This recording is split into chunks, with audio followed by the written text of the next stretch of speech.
श्री हरि बोलो ग्रंथराज श्रीमद्भगवद्गीता जी की जय। श्री परमात्मने नमः। गीता सुगीता कर्तव्या किमन्यः शास्त्र विस्तरः या स्वयं पद्मनाभस्य मुख पद्माद्विन्यः सृता। अथ ध्यानम्। शांताकारं भुजगशयनं पद्मनाभं सुरेश विश्वाधारं गगनसदृशं मेघवर्णं शुभांगं लक्ष्मीकान्तं कमलनयनं योगिभिर्ध्यानगमयं वन्दे विष्णुं भवभयहरं सर्वलोकैकनाथम्। यं ब्रह्मा वरुणेन्द्र रुद्रमृतः स्तुन्वन्ति दिव्यः स्तवैर्वेदैः साङ्गपदक्रमोपनिषदैर्गायन्ति यं सामगाः। ध्यानावस्थितगतेन मनसा पश्यन्ति यं योगिनो यस्यान्तं न विदुः सुरासुरगणा देवाय तस्मै नमः। वसुदेव सुतं देवं कंसचाणूरमर्दनम् देवकी परमानंद कृष्णं वंदे जगद्गुरुम्। भगवद्गीता अध्याय 4 श्लोक 6। अजोपि संत्रव्ययात्मा भूतानामीश्वरोऽपि सन् प्रकृति स्वामधिष्ठाय संभवाम्यात्ममाया।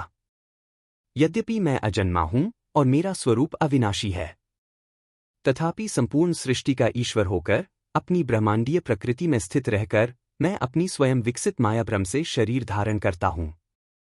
यद्यपि मैं कारणहित तथा अजन्मा हूं और मेरा रूप अपरिवर्तनीय है, तथापि प्रकृति में प्रवेश करने पर मैं स्वयं सभी जीवों और उनके ब्रह्मांडीय क्षेत्र का स्वामी होने पर भी अपनी स्वनिर्मित माया के ब्रह्मांडीय परिधान को धारण कर लेता हूं, परंतु इसकी भ्रमकारी शक्ति मुझे परिवर्तित नहीं करती। यह श्लोक सर्वव्यापक सृष्टिकर्ता प्रभु की अंतर्भूत इंद्रियातीत प्रकृति के विषय में बताता है। प्रकृति की अभिव्यक्तियों के माध्यम से ब्रह्मांड के शासक तथा मानव रूप में जन्म धारण किए एक अवतार दोनों के रूप में। किसी दुकान में एक लिपिक क्लर्क कार्य करने के लिए विवश होता है, काम नहीं तो वेतन नहीं, परंतु दुकान का मालिक जो स्वेच्छा से एक लिपिक के सक्रिय कार्य को स्वयं कर सकता है, किंतु वह ऐसा करने के लिए विवश नहीं है और न ही वह लिपिक की भूमिका तक सीमित ही है। इसी प्रकार साधारण प्राणी माया तथा इसके कार्यकारण के सिद्धांत कर्म के द्वारा जन्म ग्रहण करने के लिए विवश होते हैं। ईश्वर जो माया एवं कर्म के सिद्धांत के निर्माता हैं, उनके अधीन नहीं हैं। तब भी जब वे एक अवतार के रूप में अवरोहण करते हैं तो वे इन नियमों का पालन करते हैं, तथापि वे आंतरिक रूप से माया एवं कर्म की बाध्यता से अप्रभावित रहते हैं। साधारण व्यक्ति प्रकृति द्वारा निर्मित अपने शरीरों में प्रवेश करके इंद्रिय सुखों की लहरों पर इधर से उधर फेंके जाते हैं। वे उनके नीचे विद्यमान ब्रह्मा के विशाल सागर से पूर्णतः अनभिज्ञ होते हैं, परंतु मुक्ति की अंतिम अवस्था पर पहुंचकर योगी ईश्वर के शाश्वत अपरिवर्तनशील इसलिए अजन्मे अदृश्य सागर को देखता है, जो इसके द्वारा स्वयं निर्मित माया के तूफान से आलोकित अपनी स्पंदनशील प्रकृति की नित्य परिवर्तनशील गोचर ब्रह्मांडीय लहरों से अप्रभावित रहता है। ब्रह्मांडीय माया के प्रभाव में मनुष्य की चेतना भौतिक संपदा एवं मानसिक क्षमताओं के प्रति आसक्ति से बंधी होती है।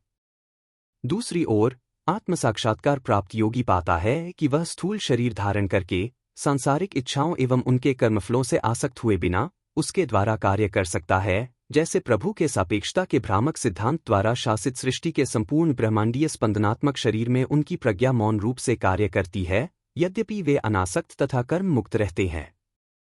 उच्चतम सचित समाधि की अवस्था में मुक्त योगी ऐसा अनुभव करता है, मेरी चेतना का क्षेत्र मेरे नश्वर शरीर की सीमाओं से परे अनंतता की सीमाओं तक जा रहा है, जहां से मैं ब्रह्मांडीय महासागर अपने क्षुद्र अह को मुझ में तैरते देखता हूं। मेरे जाने बिना कोई गौरैया नहीं गिरती, रेत का कोई कण नहीं उड़ता। संपूर्ण अंतरिक्ष मेरे मानसिक सागर में एक हिमशैल की भांति तैरता है। मैं सभी निर्मित वस्तुओं को समा लेने वाला विराट पात्र हूं।